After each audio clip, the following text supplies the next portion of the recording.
Very good morning बच्चों। बच्चों आज हम नेक्स्ट इलास्ट्रेशन स्टार्ट करेंगे। इलास्ट्रेशन 13 मतलब लैंग्वेज में ही थोड़ा सा है, टॉपिक कोई चेंज नहीं है। तो देखना एक बारी ध्यान से। इलास्ट्रेशन 13 आगे निकाल खोल के बैठो, हमारे पास कौन सी इलास्ट्रेशन है। ठीक है, देखना एक बारी illustration 13।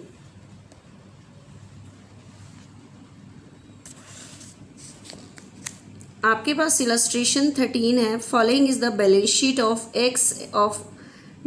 Of X and Y who share profit in the ratio of 4:1 as at 31st March 2013।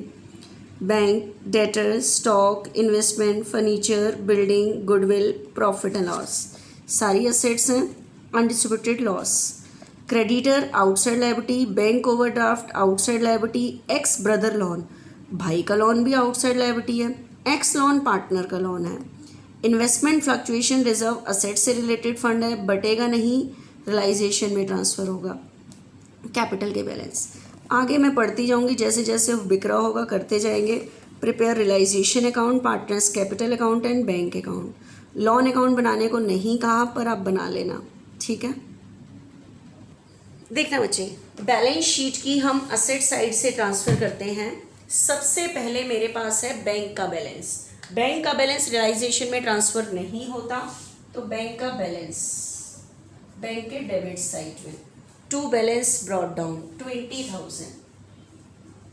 उसके बाद जितनी भी सारी असेट है वो रियलाइजेशन में ट्रांसफ़र हो जाएंगी। इलस्ट्रेशन 13 है, डेटर है, stock, investment, furniture, building, goodwill, यहाँ तक सारी असेट ट्रांसफ़र हो जाएंगी। तो क्या एंट्री होती है, असेट का डेबिट बैलेंस, डिक्रीज पे क्रेडिट। तो ये हो जाएगा 2 debtor, 2 stock, 2 investment, 2 furniture, 2 building, 2 goodwill, realisation में जाएंगे। तो realisation account debit 2 debtor, 2 stock, 2 investment, 2 furniture, 2 building, 2 goodwill. तो रियलाइजेशन के डेबिट में जाएंगी सारी असेट्स, ठीक है। 2 debtor, 2 stock, 2 debtors, 2 stock, 2 investment, 2 furniture and building and goodwill, 2 building, 2 goodwill, सारी असेट को ट्रांसफर करो। डेटर है 17,000, ठीक है। स्टॉक है 15,000, इन्वेस्टमेंट है मेरे पास 25, बुक वैल्यू पे ट्रांसफर होता है। फर्नीचर 6, बिल्डिंग 19, गुडविल 10, ट्रांसफ़र हो गया बच्चे, ठीक है। लेकिन आपको पता है डेटर के साथ प्रोविज़न ट्रांसफ़र करते हैं। प्रोविज़न ट्रांसफ़र की entry, provision for doubtful debts account debit to realisation, तो by provision for doubtful debts, ठीक है, 2000। नेक्स्ट देखना, profit and loss. Profit and loss का डेबिट बैलेंस शो करता है अनडिस्ट्रीब्यूटेड लॉस। इसे कौन बांटेंगे, पार्टनर्स अपनी प्रॉफिट शेयरिंग रेशो में। लॉस बांटेंगे तो कैपिटल क्या होगी, डिक्रीज, डिक्रीज पे डेबिट। तो एंट्री होगी X capital account debit, Y's capital account debit, to profit and loss. तो एक्स और वाई के डेबिट में टू प्रॉफिट एंड लॉस। 10,000 है, 4:1, दैट मीन्स 4/5, 8,000, 2,000, ठीक है। ये हो गया। इसलिए मैं सारे अकाउंट खोलती हूँ कि जहाँ की जो एंट्री हो वो लाइन से चलती रहे, हमारी दिक्कत नहीं आए हमें, ठीक है। आगे चलो बच्चे, उसके बाद है लायबिलिटी साइड में आ जाओ। क्रेडिटर, बैंक ओवरड्राफ्ट और एक्स ब्रदर लोन, तीनों आउटसाइड लायबिलिटीज़ हैं, ट्रांसफ़र कर दो। Creditor account debit, creditors account debit, bank overdraft account debit, X brother loan account debit to realisation, ठीक है। तो रियलाइजेशन के क्रेडिट में by creditors, by bank overdraft,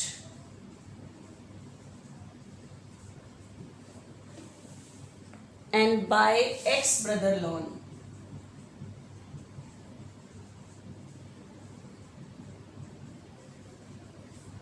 x brother's loan 8,000। Creditor मेरे पास हैं 6, नहीं, क्रेडिटर मेरे पास हैं 8, bank overdraft 6, brother loan again 8। उसके बाद है बच्चे पार्टनर लोन। पार्टनर लोन यहाँ ट्रांसफ़र नहीं होता। पार्टनर लोन का अकाउंट खुला है, लोन लायबिलिटी, लायबिलिटी का क्रेडिट बैलेंस। अपने अकाउंट में बैलेंस लिखते हैं बाय बैलेंस ब्रॉट डाउन। जैसे कैपिटल अकाउंट में कैपिटल का बैलेंस लिखते हैं, लोन अकाउंट में लोन का बैलेंस। ये पूरा लिख दिया करो, particular amount particular amount. Investment fluctuation fund, ये फंड बढ़ता नहीं है क्योंकि असेट ट्रांसफर हुई है रियलाइजेशन में, तो इससे रिलेटेड फंड भी यहीं ट्रांसफर होगा क्योंकि इसका लॉस यहीं से निकल के आता है। तो इन्वेस्टमेंट फ्लक्चुएशन रिजर्व क्रेडिट है, डिक्रीज पे डेबिट। तो investment fluctuation fund account debit to realisation. Investment fluctuation fund या रिजर्व वो एक ही बात है। 5। उसके बाद कैपिटल के बैलेंस है, कैपिटल अकाउंट में कैपिटल का बैलेंस लिखो बाय बैलेंस ब्रॉट डाउन। ठीक है, 50,000 एंड 40,000, 50,000 40,000। आगे चलो, अब असेट कितने में बिकी, देखो हम असेट साइड से शुरू करते हुए बैलेंस शीट की लायबिलिटी साइड से सारा लेते हुए बिल्कुल मैं देखो लाइन से चलती हूँ, यहाँ से शुरू करती हूँ। जो चीज़ जहाँ जहाँ जानी है एंट्री सोच के ट्रांसफ़र करती रहती हूँ और नीचे आके ऐसे यहाँ पे सम खत्म हो जाता है। देखना ध्यान से, एक्स एग्री टू पे of his brother loan. X अपना ब्रदर का लोन पे करने के लिए एग्री हो गया। उसका ब्रदर है लेकिन बिजनेस की तो आउटसाइड लायबिलिटी है, तो एक तरह से पार्टनर आउटसाइड लायबिलिटी की पेमेंट करने के लिए एग्री हो गया। तो मुझे पेमेंट किसको करनी पड़ेगी, पार्टनर को। तो एंट्री होगी realisation account debit to X capital. Brother loan कितने का है 8,000, क्योंकि उसने कम या ज़्यादा नहीं कही तो पूरी पेमेंट करने के लिए एग्री हो गया। तो realisation account debit to X capital, तो रियलाइजेशन के डेबिट में to X capital 8, X brother loan.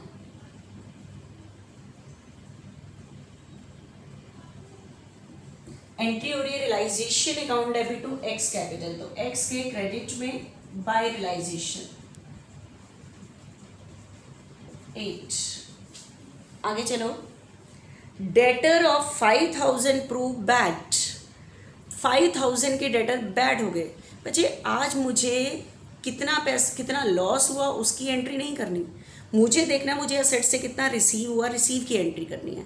तो 5,000 के डेटर बैड हुए तो देखो कितना रिसीव हुआ, तो आपको लेने हैं एक्चुअल डेटर। एक्चुअल डेटर है 5, कह रहे 5 के बैड हो गए, तो आपको रिसीव कितना हुआ 12। तो आपको बैड की एंट्री नहीं करनी, लॉस की। लॉस तो रियलाइजेशन निकालेगा सारी असेट का इकट्ठे, आपको रिसीव देखना है डेटर से कितना हुआ। तो इनडायरेक्ट लैंग्वेज हुई कि आपको डेटर से 12 रिसीव हुआ, तो रिसीव की एंट्री करनी है। Bank account debit to realisation 12 receive हुआ, तो रियलाइजेशन के क्रेडिट में बाय बैंक, ये डेटर से रिसीव हुआ 7 कितना 12, तो बैंक के डेबिट में टू रियलाइजेशन 12। हाँ बच्चे देखना नेक्स्ट, आगे कह रहा है अदर असेट रियलाइज, बाकी असेट से कितना रियलाइज हुआ। इन्वेस्टमेंट से कह रहा है 20% लेस, तो देखो इन्वेस्टमेंट अंदर है कितने की, इन्वेस्टमेंट अंदर है 25 की, ये बुक वैल्यू है। 20% लेस, तो इसका 20% करो 5 लेस, तो 5 लेस करोगे तो इन्वेस्टमेंट से रिसीव हुआ 20, तो इन्वेस्टमेंट की तो 20 रिसीव हो रहा है। आगे नेक्स्ट चेक करो लैंग्वेज। गुडविल से कह रहा है 60%, 60% लेस नहीं कह रहा, 60% ही रिसीव हुआ। तो गुडविल चेक करो अंदर हमारे पास कितने की है 10, ये नहीं कह रहा 60% लेस, 60% ही रिसीव हुआ, मतलब 6,000 रिसीव हुआ। तो लैंग्वेज ध्यान से समझनी है क्या बोल रही हूँ, ठीक है। तो इससे 20 रिसीव हुआ, इससे 6, तो टोटल 26 रिसीव हुआ दो असेट से। तो bank account debit to realisation, तो रियलाइजेशन के क्रेडिट में बाय बैंक, एक तो इन्वेस्टमेंट से रिसीव हुआ 20 और गुडविल से रिसीव हुआ है 6, तो दो असेट से टोटल रिसीव हुआ 26। तो एंट्री हो रही है bank account debit to realisation, तो रियलाइजेशन के तो क्रेडिट में आ गई, बैंक के डेबिट में। To realisation 26। आगे चलो, ठीक है, समझ आ रहा है कैसे कर रही हूं मैं ये? आगे देखना, one of the creditor of 5000 कह रहा है एक क्रेडिटर 5 के। चेक करो बैलेंस शीट में क्रेडिटर आपके पास हैं कितने। बैलेंस शीट में क्रेडिटर है 8। कह रहा है one of the creditor of 5, इसमें से 5000 के जो क्रेडिटर हैं वॉज पेड ओनली 3। आपने उसको कितना पे किया? 3। ये बुक वैल्यू है। 8 में से कोई 5 के क्रेडिटर है, उसको 3 पे किया। कम पे किया, ये आपके लिए प्रॉफिट है, वो रियलाइजेशन निकालेगा। 5 वाले क्रेडिटर को कितना पे कर रहे हो? 3। तो आप पहले 3 की एंट्री करो जितना पे कर रहे हो। रियलाइजेशन टू बैंक, ये मत देखो लायबिलिटी ज़्यादा की थी कम की, जितनी पे कर रहे हो उतनी करो। 3 पे किया गया, ये क्रेडिटर की एंट्री है, पे की। रियलाइजेशन टू बैंक, तो बैंक के क्रेडिट में बाय रियलाइजेशन कितना पे किया गया? 3। तो पैसे तो 3 जाएंगे, तो एंट्री 3 से होगी। अब मुझे बताओ बाकी क्रेडिटर कितने बचे?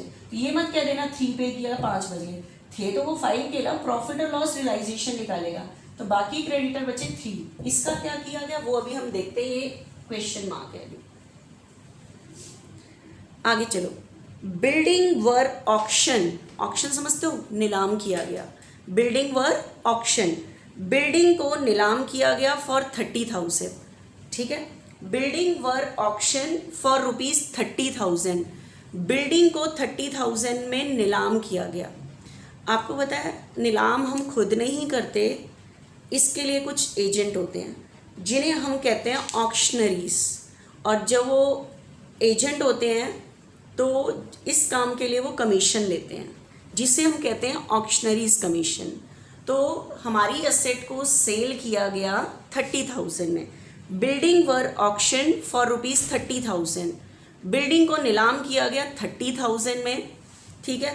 और नीलाम हम खुद नहीं कर सकते, जैसे लगते हैं ना बोली लगती है, वैसी वाली चीज़, ठीक है।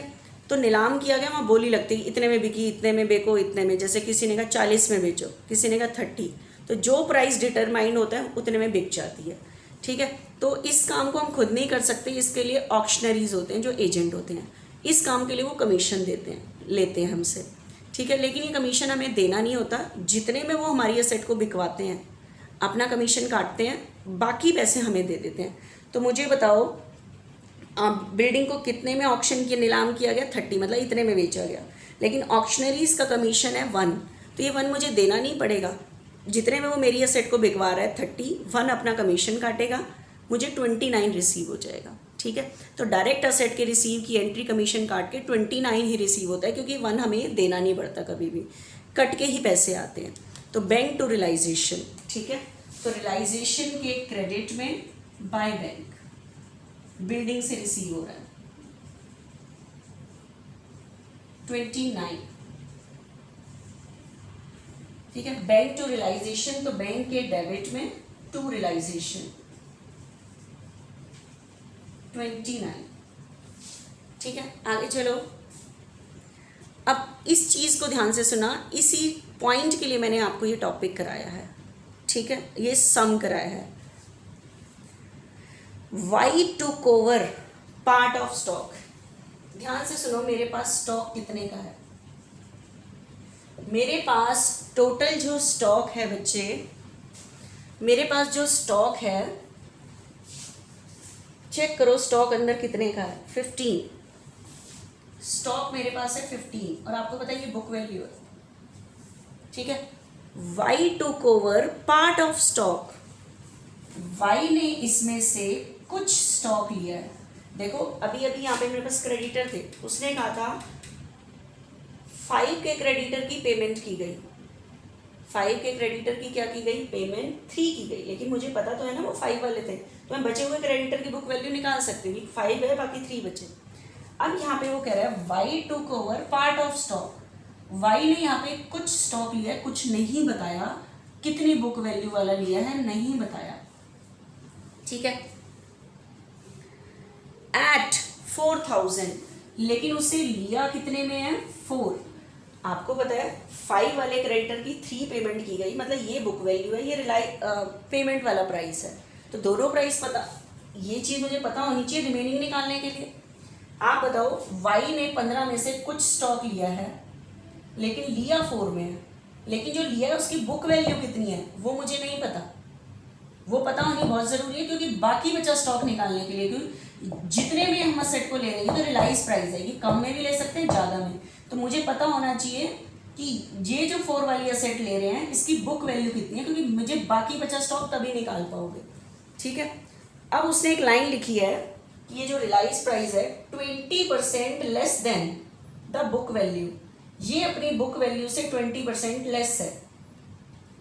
इसका मतलब ये अपने आप में 80% वैल्यू है, ये वैल्यू अपनी बुक वैल्यू से 20% लेस है, दैट मीन्स 80% है। तो अब मेरी बात को ध्यान से सुनना बच्चे, मान लो कोई असेट 10 की है और ये 100% वैल्यू है। 100% वैल्यू मतलब बुक वैल्यू, एक्चुअल वैल्यू। मैंने इसका 20% लेस किया, 10 का 20% लेस किया 2, 8। आप बताओ बुक वैल्यू 100% वैल्यू थी, मैंने 20% इस पे निकाल के लेस किया, तो बताओ ये जो 8000 है ये अपने आप में कितने परसेंट है? 80%। ये जो 8000 है ये अपने आप में 80% है। लेकिन मुझे अगर इसकी इस चीज़ से बुक वैल्यू निकालनी हो, इस 8 की बुक वैल्यू निकालनी हो, कितनी हो, एक्चुअल वैल्यू निकालनी, कैसे निकालोगे? तो 8000 अपने आप में कितने परसेंट है? 80। मुझे 100% वैल्यू निकालनी है, मतलब बुक वैल्यू निकालनी है, तो क्या कर दो 100/80 कर दो, देखो बुक वैल्यू आ जाएगी 10 आ जाएगी इस। तो वही चीज़ देखो, वाई ने, मेरे पास स्टॉक है 15, पार्ट ऑफ स्टॉक, कुछ स्टॉक लिया है लेकिन नहीं बताया कितने वाला, एट 4 लिया, कितने में है 4। लेकिन मुझे ये प्राइस पता होना बहुत ज़रूरी है, जो स्टॉक लिया है उसकी बुक वैल्यू कितनी है, क्योंकि मुझे बाकी बचा स्टॉक निकालना है। लेकिन अब मैं निकाल पाऊंगी, कह रहा है ये जो लिया है ना उसने, क्योंकि ये बुक वैल्यू है, ये रिलाइज प्राइस है। रिलाइज प्राइस कम भी हो सकता है ज़्यादा भी, क्योंकि किसी असेट को हम कम में भी ले सकते हैं ज़्यादा में भी ले सकते हैं, तो ये तो कम ज़्यादा हो सकता है। लेकिन उसने बोला being 20% less than the book value, ये जो प्राइस है ये अपनी बुक वैल्यू से 20% कम है, मतलब ये अपने आप में 80% है।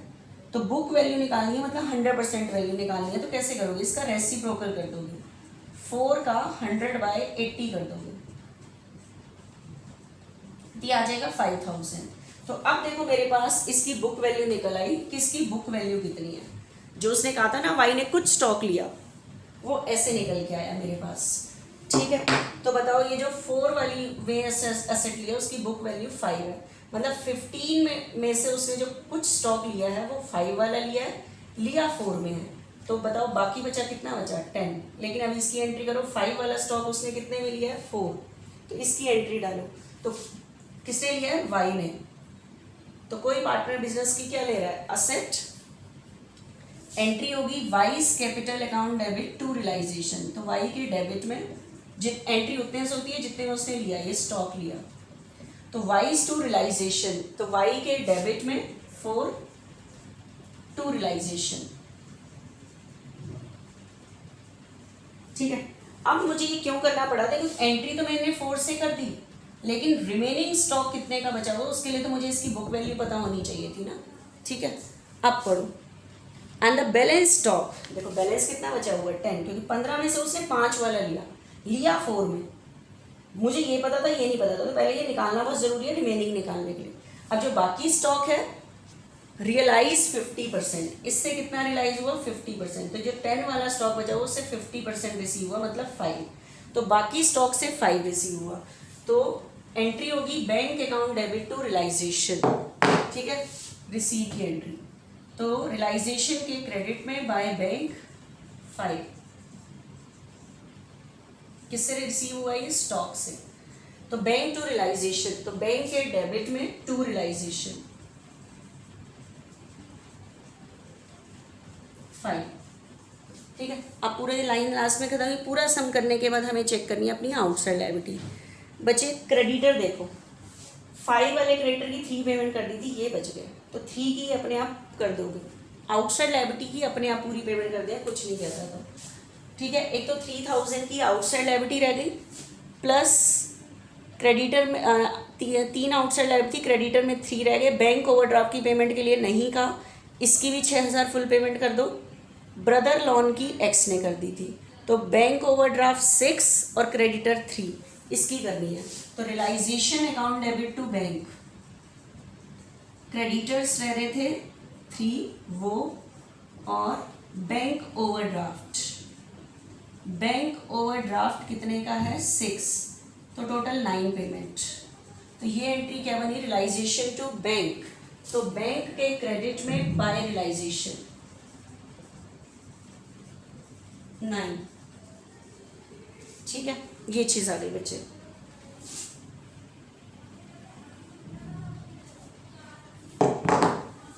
ब्रदर लोन की हो चुकी है।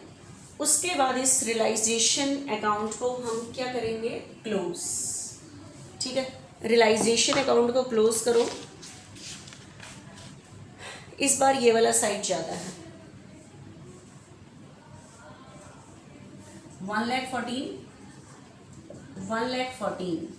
114 में से ये वाला पोर्शन लेस करो 9, ठीक है। तो लॉस आ रहा है, तो by loss transfer to partners capital account. Partners के नाम है X and Y, ratio is 4:1, तो 72 इसके 18 इसके। लॉस ट्रांसफर करोगे तो कैपिटल क्या होगी, डिक्रीज पे डेबिट, तो X capital account debit, Y's capital account debit, to realisation. तो एक्स और वाई के डेबिट में टू रियलाइजेशन 72 एंड 18। यहाँ तक अकाउंट क्लोज हो चुका होता है, यहाँ तक असेट बिकती है और आउटसाइड लायबिलिटीज की पेमेंट होती है। सेकेंड नंबर पे पेमेंट होती है पार्टनर लोन की। पार्टनर लोन क्रेडिट है, मतलब वाइज लोन क्रेडिट है, डिक्रीज पे डेबिट, तो Y's loan account debit to bank, तो वाइज लोन के डेबिट में टू बैंक 3, बैंक एंट्री में क्रेडिट है बाय वाइज लोन 3, ठीक है। नेक्स्ट पेमेंट होती है पार्टनर्स कैपिटल की। नेक्स्ट पेमेंट किसकी होती है, पार्टनर्स कैपिटल की होती है। पार्टनर्स कैपिटल की पेमेंट करो। कैपिटल का भी यही साइड ही ज़्यादा है, 58 40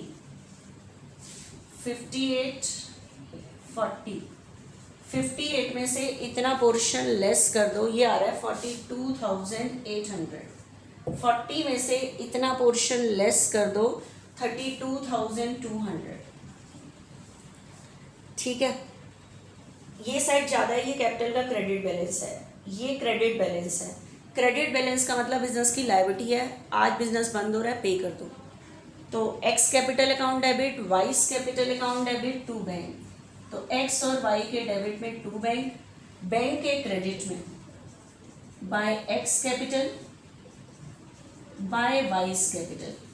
कितनी पेमेंट कर रहे हैं, 42,800 32,200, ठीक है। आपके बैलेंस बैंक के दोनों साइड का टोटल क्या करेगा,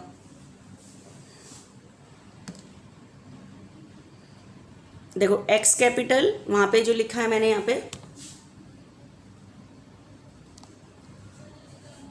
एंट्री मेरी हुई है, X capital account debit, Y's capital account debit to bank, तो एक्स और वाई के डेबिट में टू बैंक, बैंक के क्रेडिट में by X capital by Y's capital, जितनी पेमेंट की उतनी अमाउंट, और बैंक के दोनों साइड का टोटल क्या कर जाएगा, मैच।